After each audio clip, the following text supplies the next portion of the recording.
là et qui sont là pour vous accompagner aujourd'hui pour que vous-même vous puissiez concevoir une balade littéraire virtuelle. Et donc, cette balade-là, ou bien cet exercice a été conçu dans le cadre du projet FEF. Le projet FEF, c'est un projet qui est fait en collaboration entre l'Égypte et la France. Et il y a 14 universités égyptiennes qui font partie de ce projet, en collaboration avec l'université Aix-Marseille, dont l'université du Caire, de Ain Shams, Alexandrie, Ménia, Fayoum, Kafir, Bani Suef, Ismaïlia, Boussaïd, l'Azhar. Voilà. Exactement. Alors, donc on va vous mettre en situation. Donc, on va partir d'un scénario. Et vous êtes donc professeur de français, parfois de lettres, de littérature. Vous participez toutes au congrès mondial de la FIPF à Besançon. Et en fait, dans le cadre de cet atelier, vous allez réaliser une carte littéraire interactive de Besançon, en y intégrant votre regard interculturel, votre sensibilité personnelle. Alors, pour réaliser cette tâche, vous allez être amené à vous initier au genre discursif de la balade littéraire. Vous allez être amené à lier la littérature à l'espace géographique et vous familiariser également avec l'outil numérique qui est la carte interactive sur Padlet. Alors, tout d'abord, je voudrais vous demander qu'est-ce qui vous vient à l'esprit lorsque vous entendez parler de balade littéraire virtuelle. Est-ce que vous savez ce que c'est? Est-ce que quelqu'un pourrait essayer de dire c'est quoi? Est-ce que vous voyez un petit peu c'est quoi une balade virtuelle? Alors, on vous propose ici. Est-ce que quelqu'un aurait des propositions ou pas? Oui. Voyager, déambuler d'un lieu culturel à un autre virtuellement à travers des auteurs du patrimoine byzantin. Oui, à travers des textes littéraires, voilà, tout à fait. Mais en ayant recours aussi à l'outil numérique qui est la carte interactive. Alors ici, je vous propose de scanner parce que j'aimerais bien savoir qu'est-ce qui vous vient à l'esprit comme idée, comme mot, que vous pouvez associer à la balade littéraire virtuelle. Alors vous pouvez scanner ça et juste mettez un mot sur Book là et ça va être affiché. Donc veuillez s'il vous plaît scanner ça. Donc, comme c'est un premier mot qui vous vient à l'esprit, vous pouvez bien sûr le dire en français, mais aussi s'il y a un mot dans votre langue qui vous vient, ça peut être, voilà, vous pouvez aussi le noter. Voilà. Un mot, plusieurs mots. Voilà. Et ceux qui ont pas Internet peuvent le dire.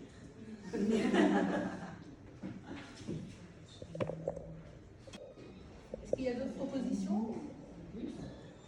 Oui, peut-être à l'oral.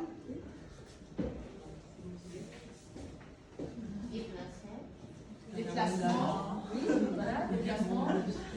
Vagabondage.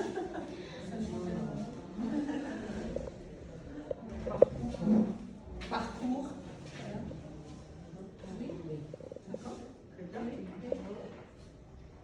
Donc c'était un petit peu pour voir quelle idée vous vient à l'esprit lorsqu'on entend parler de balade littéraire virtuelle. Et justement, Mona, elle va continuer.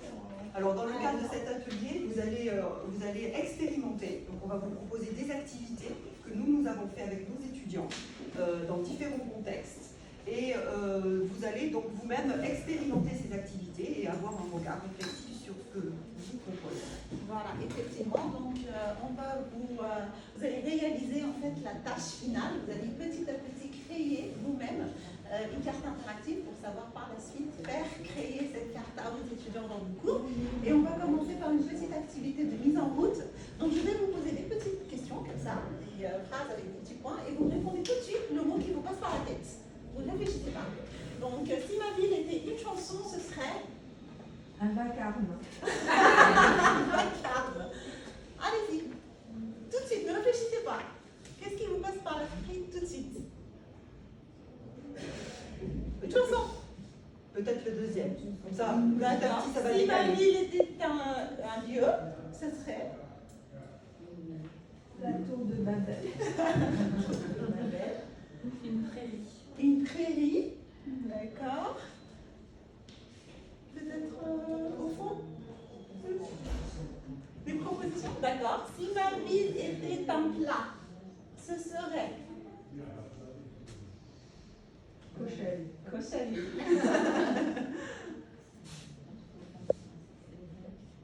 Vous pouvez répondre en français ou en n'importe quelle langue. Vatapa. Oui. Venezuela, Brésil. Oui, Brésil. On continue. Si ma ville était une texture, ce serait du soie, du coton, Du lin. Si ma ville était une émotion, ce serait le bonheur, La joie. la joie, L'étonnement. l'étonnement. Overwhelming. Overwhelming. Alors, quoi d'autre? Ce qui vous passe tout de suite par la tête. On continue. Si ma ville était un auteur, ce serait Nagui Mahfouz. Saddam Hussein. J'allais dire la guimard. Nagui Mahfouz aussi. Si ma ville était un auteur, ça serait Rétonne. Regardez le Breton. Je savais. Ok, je ne vais pas répéter, c'est trop compliqué pour moi. Si on est là-bas. Oui. D'autres? Là? Ok. Si ma ville était une œuvre, ce serait Un roman. oui, une œuvre littéraire. Le Petit Prince. Si ma ville était une œuvre littéraire, ça serait quoi? Ce serait l'immeuble Yacoubien. L'immeuble Yacoubien. Les contemplations. Les contemplations. Alors, ça peut être une œuvre de. Ah oui. En français, là. Ok. D'autres? Très bien. Alors, maintenant on a terminé notre petite activité de mise en route. Moi je vous pose la question maintenant, vous êtes les professeurs, casquette professeur. À votre avis, à quoi ça sert cette activité? Quel est l'objectif de cette activité? Plusieurs choses. Un brise-glace d'abord, bien sûr. Ensuite, c'est très interactif, hein, ça permet de. Et c'est très émotionnel aussi, c'est-à-dire rien que penser à répondre, ça crée énormément d'émotions. Merci. D'autres observations? Ça permet de se connecter à son imaginaire aussi et de le partager avec les autres puisqu'on le dit à haute voix. Merci. D'autres observations? Sur quoi On on a? voit la créativité. La créativité. Oui. D'accord. Si on dit pourquoi. Oui, pourquoi? Parce que nous pouvons rechercher quelques mots parfois drôles, oui, pour qu'on voit le sourire, oui, le bonheur. Tout à fait. Oui. Et je le vois un peu comme un prolongement du questionnaire de Proust. On a l'impression qu'à travers la ville, on parle de soi. Bien. Donc en fait, voilà, très bien. L'objectif en fait, c'est de parler voilà, de sa ville et réfléchir à toutes les imaginaires, toutes les représentations qu'on a par rapport à notre vie. Là, on écoute aussi les autres, on compare et en plus, on approche de quel quoi? De la littérature. Voilà, de la littérature. Voilà, littéraire. Petit à petit, on approche, voilà, de notre sujet principal. Ensuite, je vous propose maintenant de tout de suite commencer à créer la carte. Donc, vous pouvez scanner le QR code, vous allez trouver notre tablette et vous allez pointer, mettre votre ville et si vous pouvez avec votre photo. D'accord? Vous ajoutez. Vous pouvez faire sur téléphone ou Oui, ordinateur. si vous avez internet, c'est trop facile de le faire. Il y en a comme Et on peut vous aider s'il y a un souci. Donc, vous scannez le QR code et vous mettez, vous pointez votre ville natale, votre ville d'origine. Julie, tu vas partager. Tu veux mettre le QR code? On a Lyon,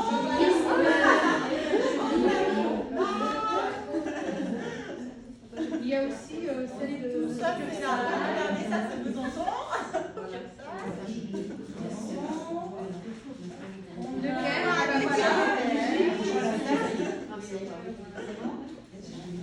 Et on a le Brésil aussi. Anapa au Brésil. Tu partages avec moi? Amapa au Brésil.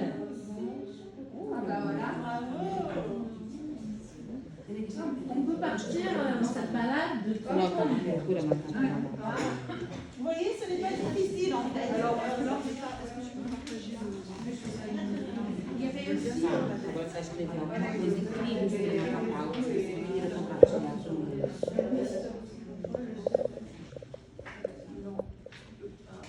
à travers le téléphone, je pense.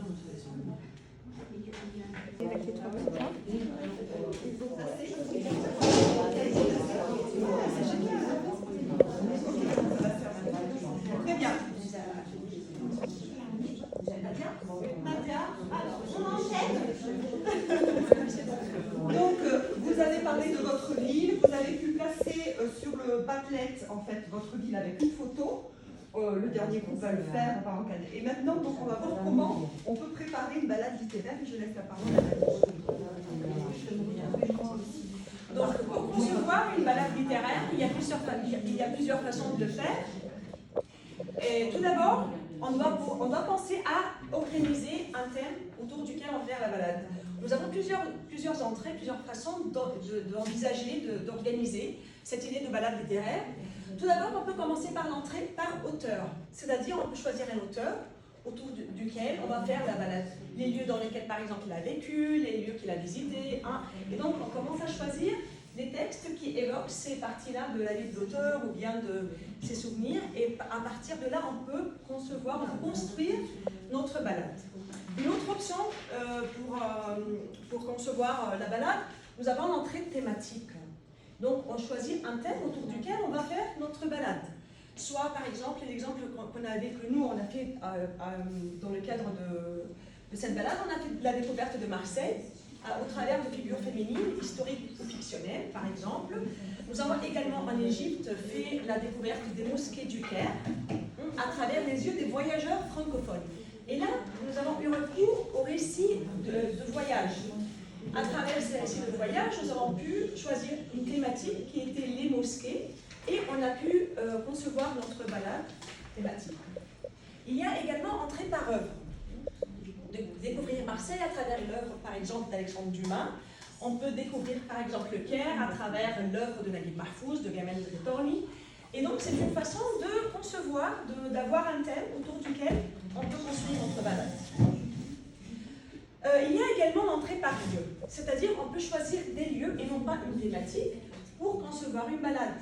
Toutes ces façons-là, toutes ces entrées-là sont des options auxquelles nous avons eu recours, mais ce ne sont pas les seules entrées qui existent. On peut adapter, nous, ces idées à travers le contexte dans lequel nous enseignons, ou bien nos affinités, les choses qui pourraient nous paraître intéressantes, pour trouver d'autres entrées pour enfin créer une balade littéraire. Alors, une fois que vous avez choisi votre entrée, il faut bien sûr travailler sur le texte littéraire. Alors, pour vous montrer une approche, je vais vous demander, une approche sensible, je vais vous demander de fermer les yeux et d'imaginer, par exemple, de vous souvenir de votre arrivée seul dans une ville inconnue. Quelques minutes, vous fermez les yeux, vous essayez d'imaginer ou de vous souvenir de ça.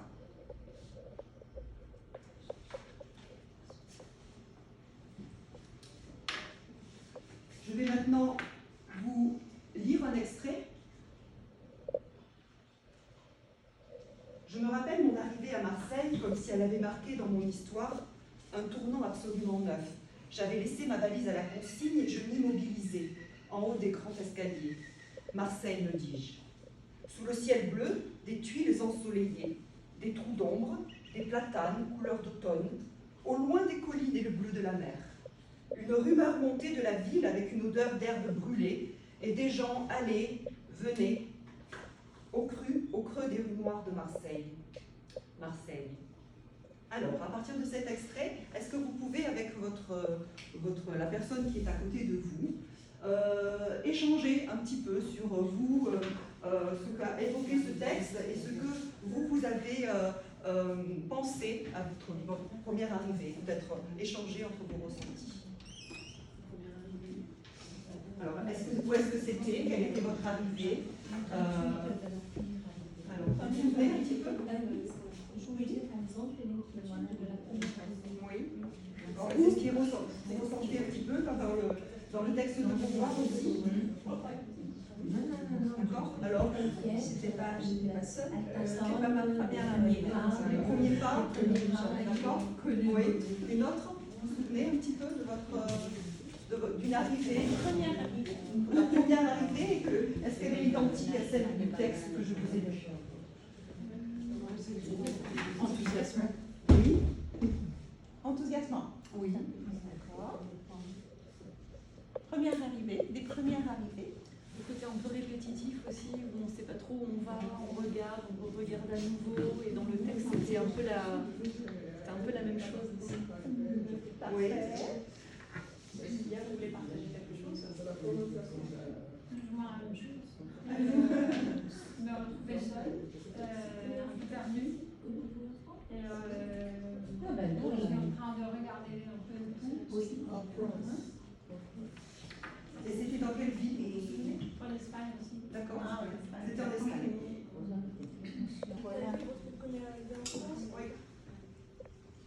Oui.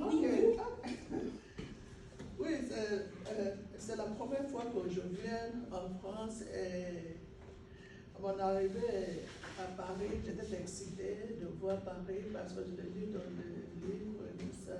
Donc j'étais très excitée de voir un environnement peut-être un peu différent de le mien. Comme ça.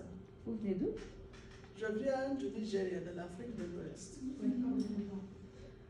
Très bien. Alors voilà, c'est ce que nous avons demandé aussi à nos étudiants, quels étaient leurs ressentis. Et on avait demandé, alors peut-être que le temps passe, on avait demandé en effet d'écrire quelques lignes à la manière de Beauvoir.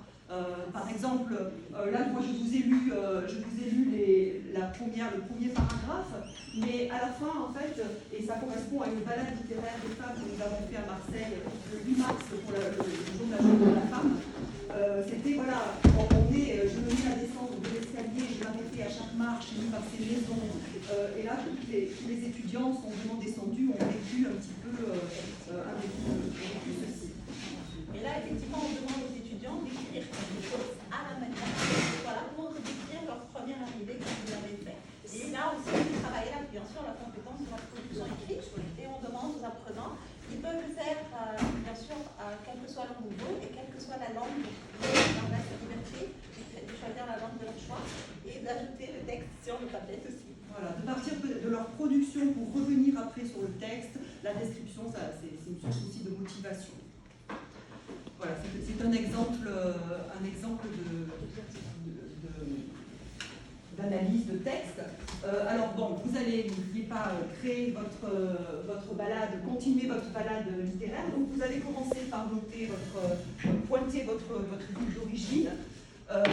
Là maintenant, on va imaginer. Alors je ne sais pas si vous avez eu l'occasion, le temps de visiter Besançon. Oui, oui. Alors oui, un petit peu. Alors quels sont les lieux? Quels sont Le musée Victor Hugo. Voilà, d'accord. Le musée Victor Hugo. D'accord. Voilà. Donc il y a aussi beaucoup de choses. Donc moi, je me suis posé la question, mais qui a écrit sur Besançon? Quels sont les auteurs? Et donc c'est un petit peu le tableau qu'on peut vous proposer. Tout à l'heure, on a dit qu'on pouvait entrer par l'écrivain, on peut entrer par le lieu, ou un texte qui est intéressant, on peut entrer par le texte aussi, comme l'exemple de Beauvoir. Alors, 3 écrivains sont venus ici. Victor Hugo est né là. Bon, il n'est pas resté longtemps, mais il a quand même fait un beau poème là-dessus. Et là, on vous propose en fait des activités pour permettre d'alimenter le Padlet que vous avez construit, la carte interactive que vous avez construite, en notant, en identifiant sur le Padlet, sur votre carte, la place Victor Hugo, la citadelle et Montboucon. Donc ici, on est parti sur des textes, sur des ouvrages, ouvrages classiques, mais moi à Marseille, je suis tombée sur vraiment, ça peut être du contemporain, ça peut être toutes sortes d'ouvrages, ça peut même être des ouvrages pour adapter au lycée. On peut totalement changer. Alors, vas-y. Donc, d'accord. Alors ici, on a choisi justement l'extrait de Victor Hugo intitulé Les feuilles d'automne.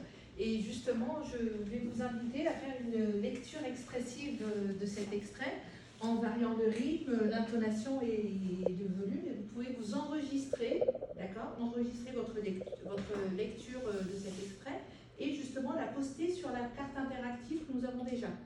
Et donc, c'est quelque chose que vous pouvez faire en 1 à 2 minutes. Hein, et justement, c'est ce qu'on avait fait avec les étudiants dans nos classes. Et donc, je vous invite à essayer de faire cette activité. Voilà. D'accord. Ça permet de vous exercer donc sur le Padlet. Voilà, et c'est très facile à faire. Vous vous enregistrez et vous postez sur le groupe. Alors, vous pouvez juste vous contenter des 2 premières phrases. Hein. Voilà. Ok. C'est pas la peine de lire tout l'extrait, mais contentez-vous des 2 premières phrases. Allez-y. Alors, on va vous montrer comment vous enregistrer. Voilà. Vous savez comment enregistrer sur le Alors, portable? on va vous montrer. Vous avez des Alors, enregistrements. voilà, on va Vous vous pouvez le montrer faire sur WhatsApp aussi. Place Victor Hugo, place Victor Hugo Besançon. Sur la carte. Voilà. Et là, vous pouvez soit vous enregistrer en ligne, vous avez plein d'outils, soit enregistrement audio, donc il suffit de parler au microphone, ou alors de vous enregistrer et de poster ensuite l'enregistrement, c'est comme vous voulez. Bon, bien sûr, il y a l'exploitation avec vos étudiants, vous aurez l'exploitation du texte, la compréhension, etc. Là, on passe directement. On va passer directement, juste pour voir si ça fonctionne, pour vous manipuler. Hein. Oui, faites-le. Vous pouvez le faire tout de suite, ou vous pouvez, si vous voulez vous mettre ici, vous voulez bien enregistrer.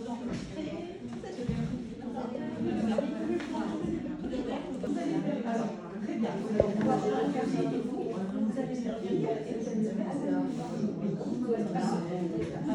Les gens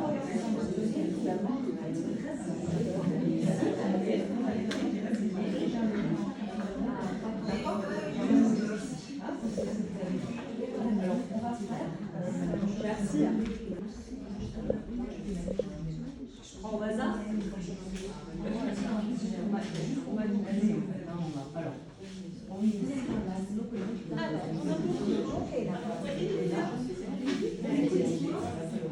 Alors, on va écouter un petit extrait.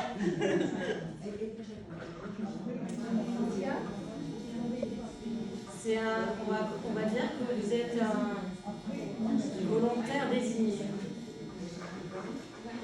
C'est parfois difficile d'écouter sa propre voix. Ça peut mettre mal à l'aise les apprenants. Donc, on demande en général, est-ce qu'il y a un volontaire qui veut qu'on écoute sa production? Voilà. Donc là, comme vous êtes tous des enseignants et tous super participez super bien, on va prendre au hasard. Ce siècle avait 2 ans, Rome remplaçait Sparte. Déjà Napoléon perçait sous Bonaparte. Et du premier consul, déjà par maint endroit, le front de l'empereur brisait le masque étroit. Alors dans Besançon, vieille ville espagnole, jetée comme une graine au gré de l'air qui vole, naquit d'un sang breton burin à la fois, un enfant sans couleur, sans regard et sans voix.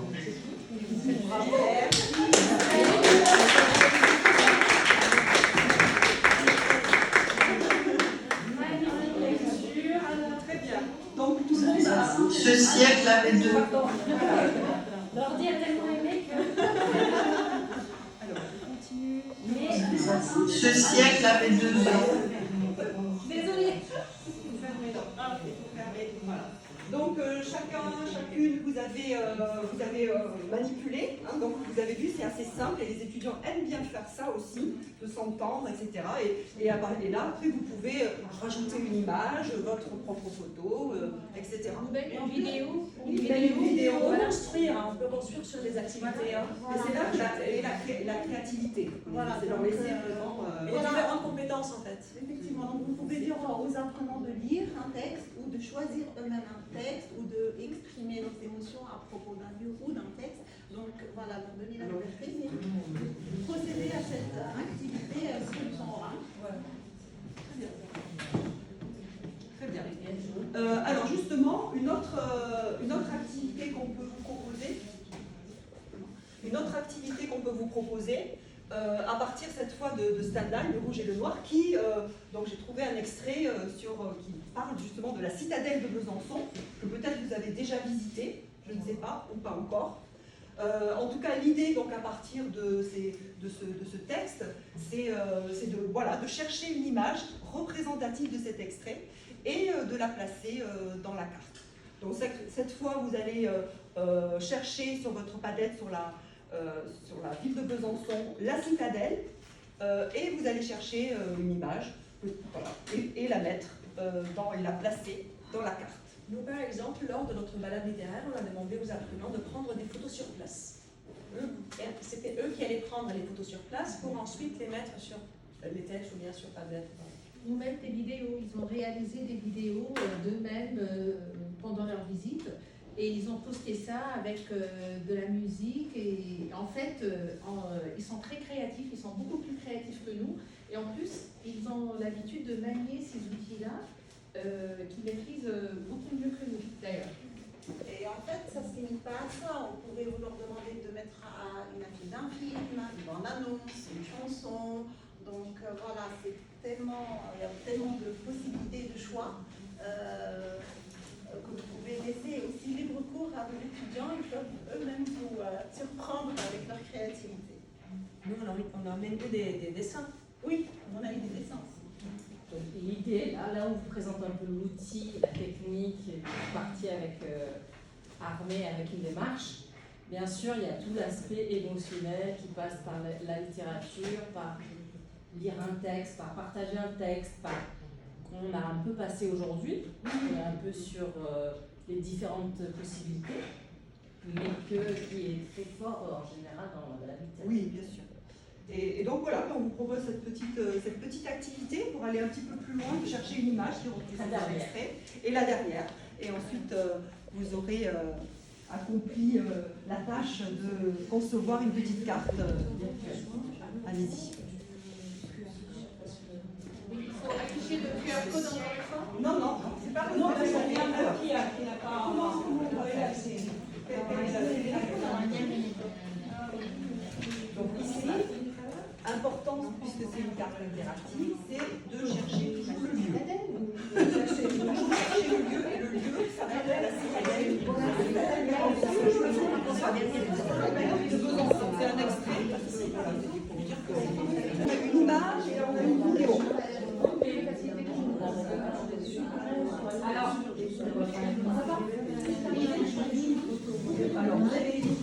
juste, peut-être, Nicole, c'est pas grave si c'est pas fini. C'est-à-dire que là, vos étudiants, ils vont peut-être passer, vous tapez le mot citadelle, et ils vont poster une image qu'on peut déjà chercher sur Internet directement. Mais l'idée, c'est que ce soit en adéquation avec le texte. Donc là, effectivement, on travaille un petit peu aussi d'autres sémiotiques ou d'autres choses. On peut avoir une chanson, effectivement, et voir que ça corresponde à l'idée du texte, et surtout après argumenter autour de qu'est-ce qui fait sens, pourquoi j'ai choisi cet extrait, quelle est la position de vue, du point de vue de l'auteur, est-ce qu'on le retrouve dans l'image, est-ce qu'on le retrouve dans l'extrait proposé.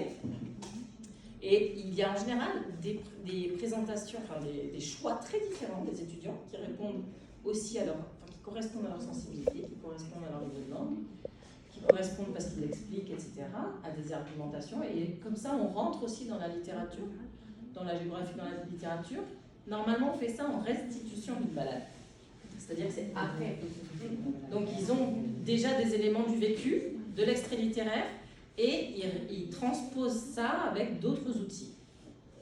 Donc moi j'avais mis la première photo trouvée sur internet, on voit parfois les étudiants ils prennent la première chose. Et donc c'est intéressant de les faire argumenter là-dessus. Et après ça les motive d'autant plus sur le choix de la photo. Sur le choix de la Voilà. photo.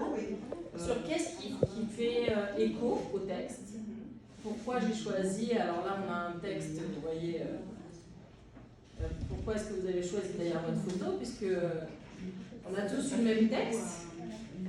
Ça fait écho à ton expérience. Voilà, alors moi j'ai travaillé dans le cadre d'un cours de civilisation sur des récits d'écrivains voyageurs français du 19e siècle qui ont visité l'Égypte. Et ça, c'est dans le cadre du descriptif d'introduction. Et justement, j'ai fait une visite des mosquées du Caire à travers plusieurs textes, plusieurs récits de voyage en français. Et en fait, on a fait tout un travail de production écrite après, en classe, après avoir fait la carte interactive, après avoir posté leurs photos, leurs vidéos. On a fait un travail qui était adapté à plusieurs niveaux, niveau B1, B2 et niveau B2, C1. Ils devaient commenter, ils devaient ou bien raconter à un ami ou une amie la visite des lieux, tout en décrivant les lieux. Et là, on a eu recours à tout le lexique de la description et tout, et tout en décrivant aussi leurs impressions, leurs émotions. Et un autre type de production écrite où ils devaient plutôt commenter les lieux visités et voir un petit peu l'écart entre la description faite par l'auteur du récit de voyage et ce qu'ils ont vu sur les lieux, tout en analysant aussi le regard porté par le voyageur. Est-ce que c'est un regard euphorique? Est-ce que c'est un regard dysphorique? Est-ce qu'ils sont d'accord avec lui ou ils ne sont pas d'accord? Ils devaient aussi argumenter. Et donc là, on a fait vraiment une restitution sous la forme de tâche finale, c'était la production écrite, que j'ai pu évaluer aussi grâce à la grille d'évaluation qu'on va vous montrer. C'est-à-dire vous pouvez très bien exploiter ça en cours et évaluer les apprenants. Merci pour cette précision. En effet, hein, c'est très riche. Nous, en fait, on l'a fait dans le cadre d'une visite. C'était one shot, c'était une visite.